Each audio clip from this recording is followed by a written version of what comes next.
검찰청을 폐지하는 정부 조직 개편안이 공개되자 곧바로 검사들이 잇따라 자신들의 내부망에 글을 올리면서 강한 반발에 나섰습니다. 장진영 서울 북부지검 형사 3부장 검사는 오늘 검찰 내부망에 임은정 지공장님 1대1 공개 토론을 제안드립니다라는 글을 올려 검사직을 걸고 토론하겠다고 말했습니다. 장 검사는 임은정 검사님이 가장 기뻐하실 듯해 앞으로 임 검사장님에 대해서는 지공장님이라고 불러드리고자 한다고 비꼬면서 말문을 열었습니다. 검찰청 폐지 대신 공소청이 신설되는 것과 관련해 지방검찰청장인 임 검사의 직책을 지방공소청장으로 규정하고 이를 줄여서 조롱한 것으로 보입니다. 장 검사는 현재 진행 중인 법안들이 사회적 약자 권익 보호에 더 부합하는지, 검찰보다 경찰에 대한 사법 통제를 잘할 수 있는 기관이 있는지 등을 주제로 공개 토론을 하자고 거듭 요청했습니다. 그러면서 임 지공장님께서 위 주제들에 대해 진정 어린 답변을 제대로 내놓으시고 이를 위해 혼신을 다하겠다고 약속한다면 심기를 불편하게 한 책임을 지고 검사직을 내려놓겠다고 연신 비꼬았습니다. 이런 글을 올린 장 검사는 내란 사태 이후인 지난 2월 검찰 내부망에 글을 올려 부정선거 의혹에 공감하는 국민이 40% 이상이라고 한다는 주장과 함께 선관위에 대한 검증이 이뤄져야 한다고 강변했던 인물입니다. 대전지검 서산지청 부부장 검사인 차호동 검사도 내부망에 글을 올려 신분이 보장된 법관과 동일한 자격을 가진 검사가 왜 범죄 수사 업무를 총괄했는지에 대한 고민 하나 없이 검찰은 폐지됐다고 주장했습니다. 그는 검찰의 1차 수사가 통제를 제대로 받지 못했던 것은 사실이라고 인정하면서도 문제를 해결하려면 검찰 수사에 대한 통제를 강화해야지 반대로 경찰에 대한 통제를 제거하는 건 무슨 발상이냐고 비판했습니다. 퇴직검사와 검찰 공무원 모임인 검찰동호회도 오늘 성명서를 내고 검찰 신뢰가 바닥에 떨어져 해체 위기까지 맞은 데에 대해 사죄한다면서도 성급한 개혁은 위헌 논란을 야기해 개혁의 동력을 상실하게 할 위험이 크다고 주장했습니다. 검찰이 왜 관봉권 띠지를 분실했는지 조직적인 은폐가 아닌지 국민들은 궁금합니다. 남들 다 폐기해 XX더라. 폐기는 나 몰라. 책임을 물으면 수사 중, 기억을 추궁하면 1,000건을 기억 못해. 지난 5일 국회 청문회장에 나온 검찰 수사관의 황당한 메모들입니다. 국민의 눈과 귀를 대신해 진실을 묻는 국회 청문회에서 수사관이 청문회를 조롱하고 국민 상식을 우롱한 것입니다. 검찰이 이렇게도 뻔뻔할 수 있는 이유는 국민보다 자기 조직을 더 두려워하기 때문입니다.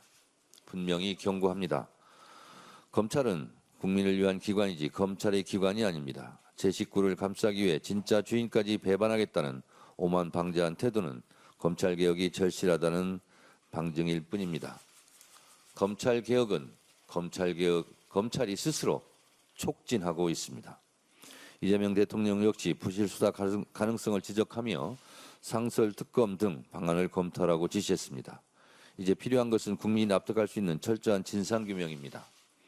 더불어민주당은 상설특검을 비롯한 독립적인 수사 방안을 검토해 은폐된 진실을 밝혀내겠습니다. 국민 앞에 낱낱이 진실이 밝혀질 때까지 긴장의 끈을 놓지 않겠습니다.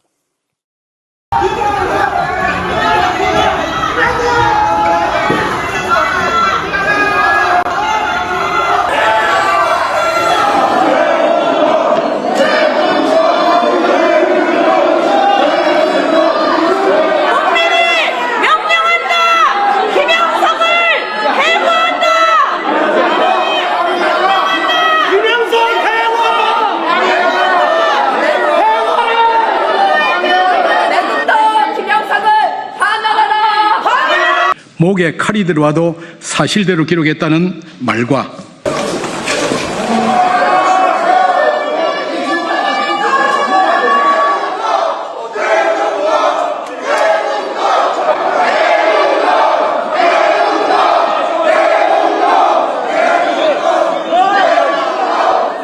윤석열 전 대통령 등의 내란 혐의 재판을 맡은 서울중앙지법 지귀현 판사가 오늘 윤 전 대통령 내란 우두머리 혐의 사건 16차 공판 진행에 앞서 사건 절차와 관련한 입장을 밝혔습니다.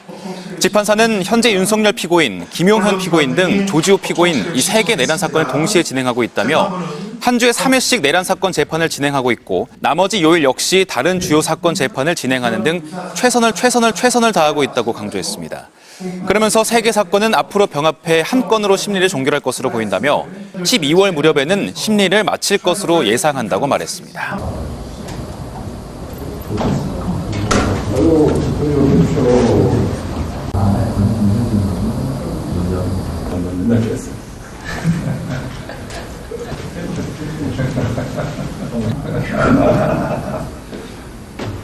아이고 환영합니다.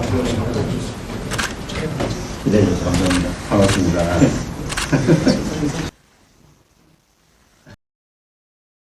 보기 좋은데. 보기 좋은데. 손도 잡고 한번 찍으면 어때요? 네네. 아 그래도 또 이렇게 잡게 그렇게 해주시는 건 다르죠. 그렇게. 파장이 커지면서 당 지도부 총사퇴 상황까지 이른 가운데 조국 전 대표가 비대위원장을 맡아 수습에 나서야 한다는 주장도 나오지만 피해자 측인 강민숙 변호사는 비대위원장은 제3자가 맡아야 한다며 조국 조기 등판론에 대해 반대 입장을 밝혔습니다. 우리 또 정 대표님은 여당이신데 더 많이 가지셨으니까 좀 더 많이 내어주시면 좋겠어요. 네, 그렇게 하겠습니다. 그런 의미에서 저는 이따가 말씀드릴 텐데 우리 장 대표님, 이 정 대표님 하신 말씀 때문에 더 하실 말씀이 있을 것 같아서 공개적으로 한 번 더 하시죠. 말씀 한번 하십시오. 뭐 반론하고 싶은 분도 있을 것 같은데 그렇게 하고 비공개로 바꾸면 좋겠습니다. 하여튼 이런 자리에 함께해 주셔서 응해주셔서 너무 감사드립니다. 다시 한번 말씀드릴 기회를 주셔서 감사합니다. 이런 게 저는 협치의 모습이라고 생각합니다.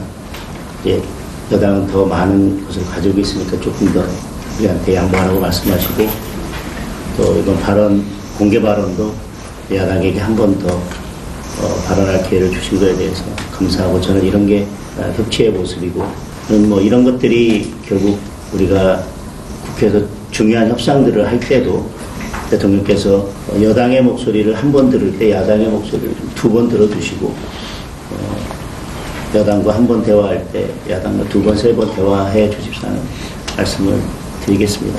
최강욱 전 교육연수원장과 관련해 피해자와 국민들께 심려를 끼쳐드린 점에 대하여 더불어민주당을 대표해서 당대표인 제가 진심으로 사과드립니다. 윤리심판원에서 적절한 조치를 취할 것입니다. 앞으로 이런 일이 발생하지 않도록 당의 기강을 확립하겠습니다.